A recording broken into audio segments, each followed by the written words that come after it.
Hola, hola.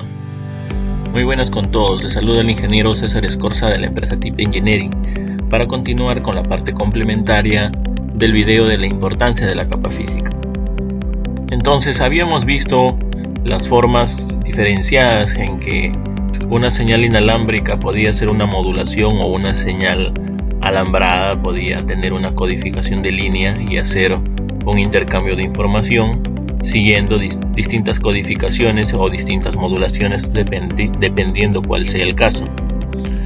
Entonces, cuando nosotros hablamos de capa física, pues hablamos de todos los medios físicos por donde puede pasar la información. En este caso, por ejemplo, la fibra óptica.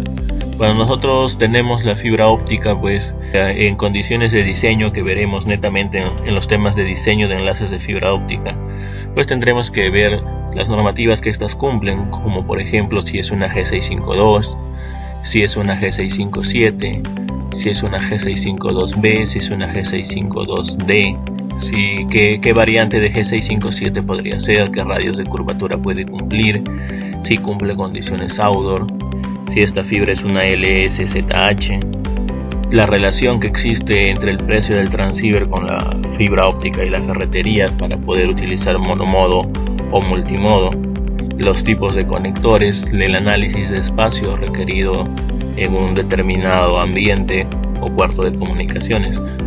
Muchos temas, cómo categorizar las fibras o cómo clasificarlas de acuerdo a las normativas que cumplen y cómo identificarlas de acuerdo a la codificación de colores de la 598 y los procesos de certificación que estos necesitan, y así muchos otros temas más.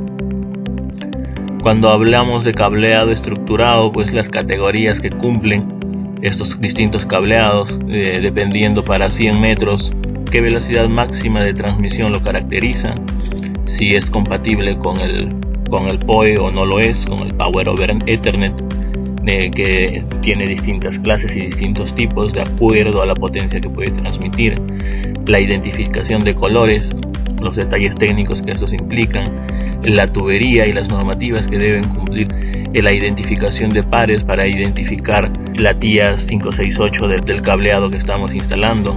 Acá, por ejemplo, he querido representar esta imagen para poder memorizar fácilmente los colores del cableado de par trenzado. Tenemos entonces, para poder memorizarlo, la manera en que me lo enseñaron a mí y yo, ahora la estoy enseñando, es acorde a un atardecer en una selva. Por ejemplo, el par 1, que es el color azul, empieza con la parte del cielo que todavía no está en la fase de ocaso del sol. El par 2, que es el naranja, es la parte del cielo donde el sol ya está en pleno ocaso. El par 3, que es el verde, pues sería la copa de los árboles, toda la parte verde. Y el par 4, pues tenemos los troncos de los árboles y el color de la tierra en sí. Entonces, de esa forma siempre podemos, memorizando una imagen y cómo es que se da este matiz de colores, nosotros podríamos recordar siempre los pares que caracterizan un cable UTP, el cable principal utilizado en sus distintas categorías para la transmisión de datos por par trenzado o cobre. Tenemos las redes o conexiones inalámbricas.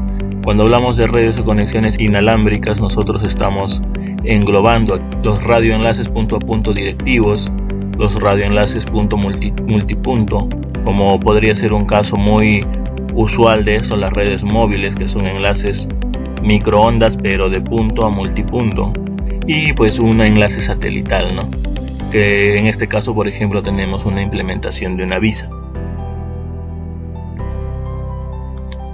Entonces, para llevarlo a un ambiente real, me gustaría compartir la idea de un proyecto en el cual pude participar con algunos amigos, colegas míos, para una red que lleva la información a lo largo de un ducto de transporte de hidrocarburos.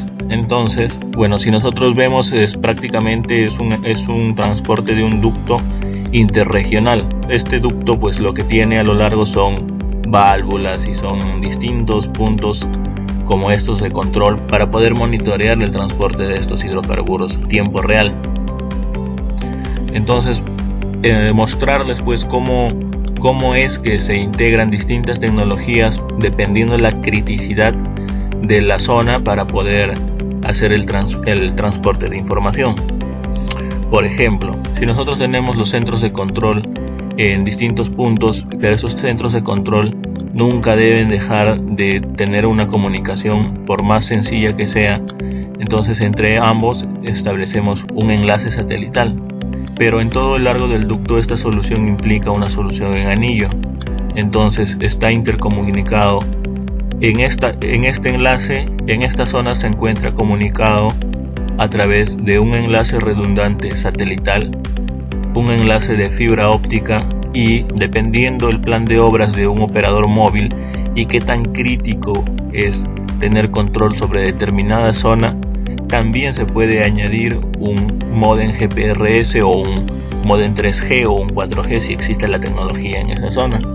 De tal forma que si hay una ruptura de fibra óptica, porque este enlace principal es fibra óptica con los respectivos gateways en cada emplazamiento, entonces si existiera una ruptura y este sitio es crítico, entonces la información deja de enviarse por esta red propietaria y entra a la red móvil supervisada por los operadores de telefonía en nuestro país.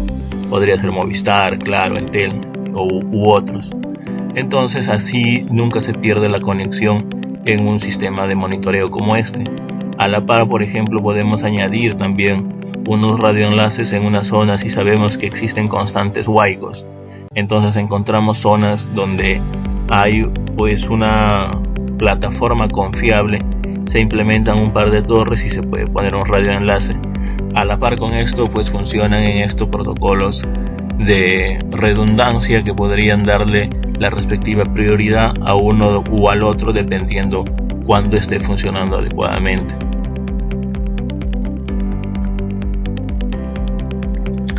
Entonces, para mencionarles pues los temas de telecomunicaciones que necesitan reforzar o seguir conociendo, es la capacidad de transferencia de datos de una tecnología, las tecnologías de medio y de capa física, las tecnologías de la información en sus subtemas de requerimientos de tasas de transmisión por aplicaciones, protocolos de respaldo, redundancia de conexión a red, importancia del cumplimiento de las normativas.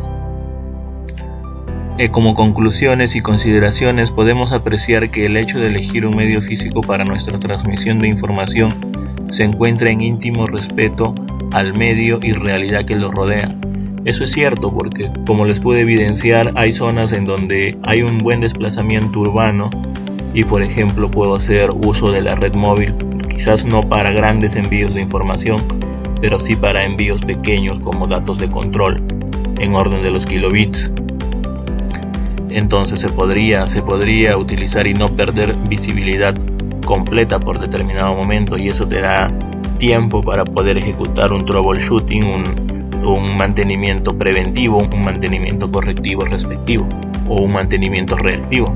Entonces también tenemos que el desarrollo tecnológico hace que los problemas limitantes de determinada época se venzan con el siguiente desarrollo y la coexistencia sea complementaria antes que competitiva. Eso se evidencia, por ejemplo, cuando utilizamos un módem GPRS, que prácticamente pues es una red 2.5G, antes de utilizar un 3G, quizás porque no existe en la zona o porque el servicio es mucho más económico. Entonces, antes de hacerlos competir, para mí mismo la idea es de proporcionar la tecnología suficiente si es que solamente es un enlace de backup. Entonces, pues la frase del día de hoy es: no te detengas hasta que te sientas orgulloso.